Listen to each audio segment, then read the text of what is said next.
Rattle of Bones by Robert E. Howard, originally published in Weird Tales, June 1929. Narrated by Tom Trussel.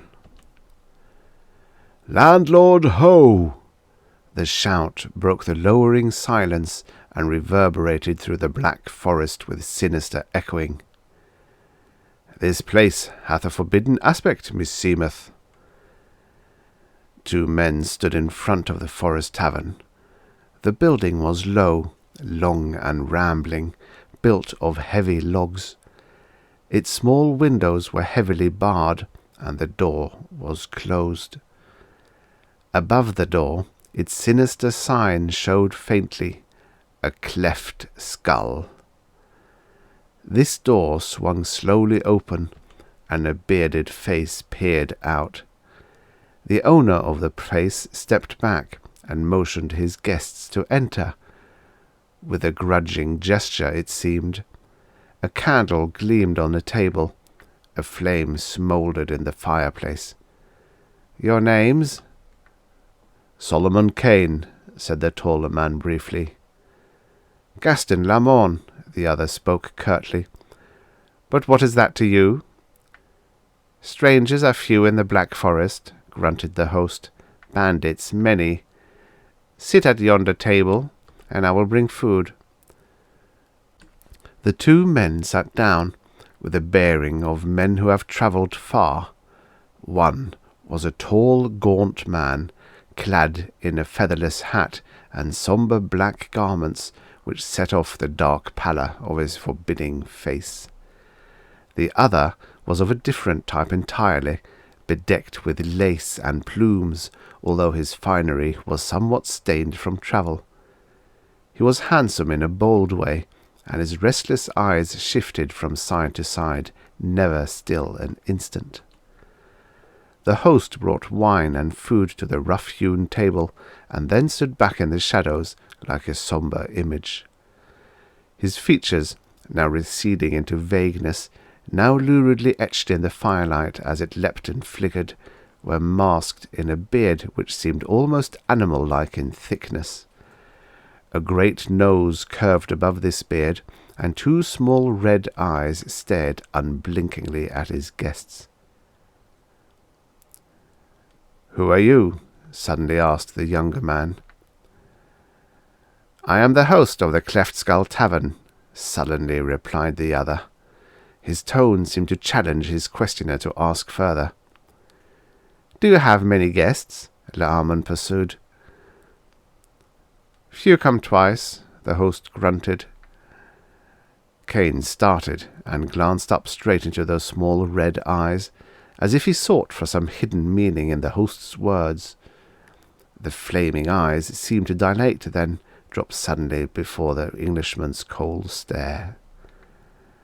"I'm for bed," said Kane abruptly, bringing his meal to a close. "I must take up my journey by daylight." "And I," added the Frenchman. "Host, show us to our chambers." Black shadows wavered on the walls as the two followed their silent host down a long dark hall. The stocky, broad body of their guide seemed to grow and expand in the light of a small candle which he carried, throwing a long grim shadow behind him. At a certain door he halted, indicating that they were to sleep there. They entered. The host lit a candle with the one he carried, then lurched back the way he had come. In the chamber, the two men glanced at each other. The only furnishings of the room were a couple of bunks, a chair or two, and a heavy table. "Let us see if there be any way to make fast the door," said Kane. "I like not the looks of mine host." "There are racks on door and jamb for a bar," said Gaston.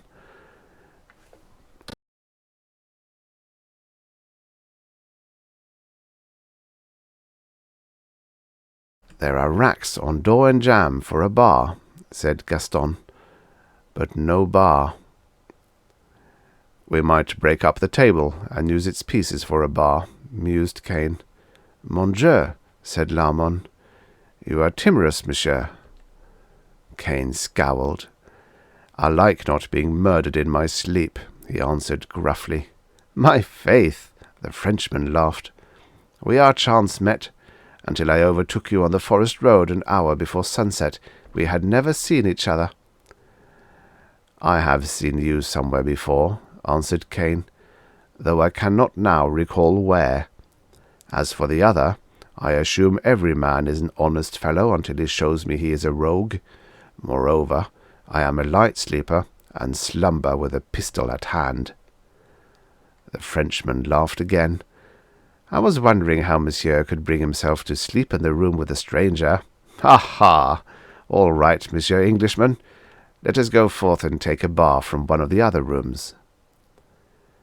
Taking the candle with them, they went into the corridor.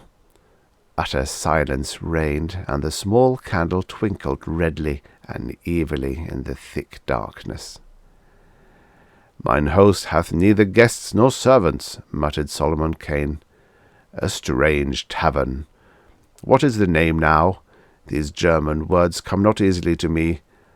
The Cleft Skull? A bloody name, I' faith." They tried the rooms next to theirs, but no bar rewarded their search. At last they came to the last room at the end of the corridor. They entered.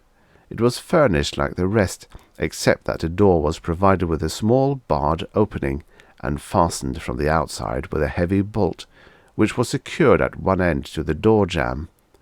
They raised the bolt and looked in. "There should be an outer window, but there is not," muttered Kane. "Look." The floor was stained darkly. The walls and the one bunk were hacked in places, great splinters having been torn away. "Men have died in here," said Kane sombrely. "Is yonder not a bar fixed in the wall?" "Aye, but 'tis made fast," said the Frenchman, tugging at it. A section of the wall swung back, and Gaston gave a quick exclamation. A small secret room was revealed, and the two men bent over the grisly thing that lay upon its floor. "The skeleton of a man," said Gaston, "and behold how his bony leg is shackled to the floor. He was imprisoned here, and died." "Nay," said Kane, "the skull is cleft. Methinks mine host had a grim reason for the name of his hellish tavern. This man, like us, was no doubt a wanderer who fell into the fiend's hands." "Likely," said Gaston without interest. He was engaged in idly working the great iron ring from the skeleton's leg bones. Failing in this, he drew his sword, and with an exhibition of remarkable strength cut the chain which joined the ring on the leg to a ring set deep in the log floor. "Why should he shackle a skeleton to the floor?" mused the Frenchman. "Mon bleu! 'Tis a waste of good chain. Now, monsieur," he ironically addressed the white heap of bones, "I have freed you, and you may go where you like." "Have done." Kane's voice was deep. "No good will come of mocking the dead." "The dead should defend themselves," laughed Larmon. "Somehow, I will slay the man who kills me, though my corpse climb up 40 fathoms of ocean to do it."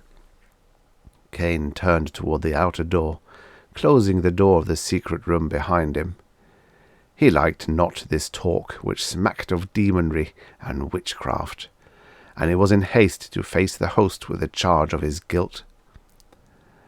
As he turned, with his back to the Frenchman, he felt the touch of cold steel against his neck, and knew that a pistol muzzle was pressed close beneath the base of his brain. "Move not, monsieur." The voice was low and silky. "Move not, or I will scatter your few brains over the room." The Puritan, raging inwardly, stood with his hands in air while Larmon slipped his pistols and sword from their sheaths. "Now you can turn," said Gaston, stepping back. Kane bent a grim eye on the dapper fellow, who stood bareheaded now, hat in one hand, the other hand levelling his long pistol. "Gaston the Butcher," said the Englishman sombrely. "Fool that I was to trust a Frenchman. You range far, murderer. I remember you now, with that cursed great hat off. I saw you in Calais some years ago." "Aye, and now you will see me never again. What was that?" "Rats exploring yon skeleton," said Kane, watching the bandit like a hawk, waiting for a single slight wavering of that black gun muzzle. The sound was of the rattle of bones. "Like enough," returned the other. "Now, Monsieur Kane, I know you carry considerable money on your person. I had thought to wait until you slept and then slay you, but the opportunity presented itself, and I took it. You trick easily." "I had little thought that I should fear a man with whom I had broken bread," said Kane, a deep timbre of slow fury sounding in his voice. The bandit laughed cynically. His eyes narrowed as he began to back slowly toward the outer door. Kane's sinews tensed involuntarily. He gathered himself like a giant wolf about to launch himself in a death leap, but Gaston's hand was like a rock, and the pistol never trembled. "We will have no death plunges after the shot," said Gaston. "Stand still, monsieur. I have seen men killed by dying men, and I wish to have distance enough between us to preclude that possibility. My faith, I will shoot, you will roar and charge, but you will die before you reach me with your bare hands. And mine host will have another skeleton in his secret niche. That is, if I do not kill him myself. The fool knows me not, nor I him. Moreover—" The Frenchman was in the doorway now, sighting along the barrel. The candle, which had been stuck in a niche on the wall, shed a weird and flickering light which did not extend past the doorway. And with the suddenness of death, from the darkness behind Gaston's back, a broad, vague form rose up, and a gleaming blade swept down. The Frenchman went on his knees like a butchered ox, his brains spilling from his cleft skull. Above him towered the figure of the host, a wild and terrible spectacle, still holding the hanger with which he had slain the bandit. "Ho, ho!" he roared. "Back!" Kane had leaped forward as Gaston fell, but the host thrust into his very face a long pistol which he held in his left hand. "Back!" he repeated in a tigerish roar, and Kane retreated from the menacing weapon and the insanity in the red eyes. The Englishman stood silent, his flesh crawling as he sensed a deeper and more hideous threat than the Frenchman had offered. There was something inhuman about this man, who now swayed to and fro like some great forest beast, while his mirthless laughter boomed out again. "Gaston the Butcher!" he shouted, kicking the corpse at his feet. "Ho, ho! My fine brigand will hunt no more. I had heard of this fool who roamed the Black Forest. He wished gold, and he found death. Now your gold shall be mine, and more than gold, vengeance." "I am no foe of yours," Kane spoke calmly. "All men are my foes. Look, the marks on my wrists. See the marks on my ankles, and deep in my back, the kiss of the knout, and deep in my brain, the wounds of the years of the cold, silent cells where I lay as punishment for a crime I never committed." The voice broke in a hideous, grotesque sob. Kane made no answer. This man was not the first he had seen whose brain had shattered amid the horrors of the terrible continental prisons. "But I escaped!" the scream rose triumphantly. "And here I make war on all men—" What was that? Did Kane see a flash of fear in those hideous eyes? "My sorcerer is rattling his bones," whispered the host, then laughed wildly. "Dying, he swore his very bones would weave a net of death for me. I shackled his corpse to the floor, and now, deep in the night, I hear his bare skeleton clash and rattle as he seeks to be free, and I laugh. Ho, ho! How he yearns to rise and stalk like old King Death along these dark corridors when I sleep, to slay me in my bed. Suddenly, the insane eyes flared hideously. You were in that secret room, you and this dead fool. Did he talk to you? Kane shuddered in spite of himself. Was it insanity, or did he actually hear the faint rattle of bones, as if the skeleton had moved slightly? Kane shrugged his shoulders. Rats will even tug at dusty bones. The host was laughing again. He sidled around Kane, keeping the Englishman always covered, and with his free hand opened the door. All was darkness within, so that Kane could not even see the glimmer of the bones on the floor. "All men are my foes," mumbled the host, in the incoherent manner of the insane. "Why should I spare any man who lifted a hand to my aid when I lay for years in the vile dungeons of Karlsruhe, and for a deed never proven? Something happened to my brain then. I became as a wolf, a brother to these of the Black Forest to which I fled when I escaped. They have feasted, my brothers, on all who lay in my tavern, all except this one who now clashes his bones, this magician from Russia, lest he come stalking back through the black shadows when night is over the world and slay me, for who may slay the dead? I stripped his bones and shackled him. His sorcery was not powerful enough to save him from me, but all men know that a dead magician is more evil than a living one. Move not, Englishman. Your bones I should leave in this secret room beside this one too." The maniac was standing partly in the doorway of the secret room now, his weapon still menacing Kane. Suddenly he seemed to topple backward and vanished in the darkness, and at the same instant a vagrant gust of wind swept down the outer corridor and slammed the door shut behind him. The candle on the wall flickered and went out. Kane's groping hands, sweeping over the floor, found a pistol, and he straightened, facing the door where the maniac had vanished. He stood in the utter darkness, his blood freezing, while a hideous, muffled screaming came from the secret room, intermingled with a dry, grisly rattle of fleshless bones. Then silence fell. Kane found flint and steel and lighted the candle. Then, holding it in one hand and the pistol in the other, he opened the secret door. "Great God!" he muttered as cold sweat formed on his body. "This thing is beyond all reason, yet with mine own eyes I see it.